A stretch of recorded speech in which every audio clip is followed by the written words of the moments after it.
I'm Jeff Pegues. Welcome to Flashpoints. Juan Zarate, CBS News senior national security analyst, is here with me to discuss ISIS. And are they gaining ground? They are, Jeff, and I think part of it is the ground that they're gaining in Syria in particular and where they're fighting in Iraq. And so we've looked at ISIS from the perspective of where they've established their foothold in their caliphate, the heart of the Middle East there. The other challenge, though, Jeff, is that they're gaining beachheads in other parts of the world where violent Islamic extremist groups are claiming allegiance and alliance with the group and are establishing themselves and the banner of the Islamic State in places like Libya, the Sinai, even in places like Afghanistan and Kashmir. Some of this is more formal than in other places, but the reality is the mythology, the allure of the Islamic State is taking hold, and you're beginning to see the ink blots of the group emerge around the world. Besides the obvious, what does this mean strategically for the U.S.? Well, this means two things. One, you have, in some ways, a quickening of the terrorist threat in a way that doesn't necessarily match with the pace of our strategy. The Obama administration has talked about strategic patience around this threat and perhaps others around the world. Takes time. The reality is that this terrorist threat is morphing and adapting perhaps more quickly than our strategy is meeting. So that's one strategic problem and issue. The second is our battle plans, the three-year plan that the president has laid out that forms part of the AUMF, the authorization for military force that he's put before the Congress, really surrounds the confrontation in Iraq and Syria. And the plans for that have really been about dealing with the problem in Iraq, then dealing with the problem in Syria. The problem, of course, with a metastasized movement is it's not just a problem in Iraq and Syria, and it's not just sequential. It's in Libya as well. It's affecting Egypt. It's affecting other parts of the world. And so strategically, we now have to consider what does a more regional, if not global, fight against the Islamic State look like, and how do we marry up the interests of countries like Jordan and Egypt that clearly now are at war with the group, and how do we leverage that to actually diminish their reach? Realistically, though, isn't this a global fight against ISIS anyway? It is, but I think our construct has been very much focused on the territory that they control in Iraq and Syria. But you're absolutely right, Jeff. I think that this is global in the sense that they have a footprint in places like Libya, Egypt. They're drawing from people from around the world, so the problem of foreign fighters, including from the West, is impacted.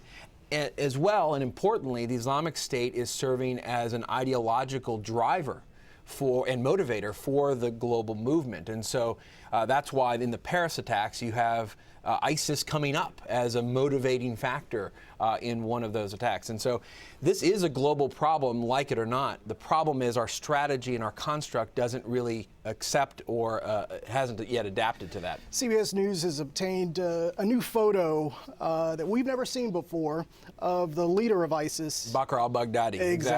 Exactly. Tell us about this photograph and what it suggests perhaps about his time behind bars. Yeah. Abu Bakr al-Baghdadi, the leader of the Islamic State, the proclaimed caliph of the caliphate, was in U.S. custody. We've known that. What this new photo that CBS News has shows is him in custody, wearing glasses. He was known to have been short-sighted, I believe. And in some ways, it gives a little bit more history and texture to where he was and what the U.S. Interaction with him looked like. It also, in some ways, humanizes him a bit more, because what he's tried to do, especially in his speech in Mosul, is to present himself as the new caliph, the new leader. And in some ways, this humanizes him a bit more, a bit like the videos that we'd once seen of Zarqawi making mistakes with his use of AK-47s and the rest. But we'll just have to see. It also raises the question of what do we do with dangerous detainees who remain ideologically committed to fighting the U.S. I mean, this is a guy who was in our custody, should he have remained in our custody? Well, and what happened when he was in custody behind bars? That is where he was joined by other people who eventually went on to join ISIS as well, right? So there was some sort of radical extremism building behind those prison walls. You know, that's right. And this is the question of, is there further radicalization or organization of these groups in some of these prisons? You've had this question in Afghanistan, certainly in Iraq, and in other places where these are places where these individuals perhaps grow more radical. They build their bona fides within the movement, and also then build connections for their potential release and then next stage of the movement. And so that's what happened with Abu Bakr al-Baghdadi. He, in some ways, reestablished himself. He was already a radical. He was already an insurgent. He then emerged as a greater force and was ready then to take on the stage when the environment allowed it. And that's what has happened now with the Islamic State and his leadership of that movement. He is someone that a lot of Americans are still trying to learn more about. And this picture will give them another view of who he was. It will. Juan Zarate, I'm Jeff Pegues. That's Flashpoints.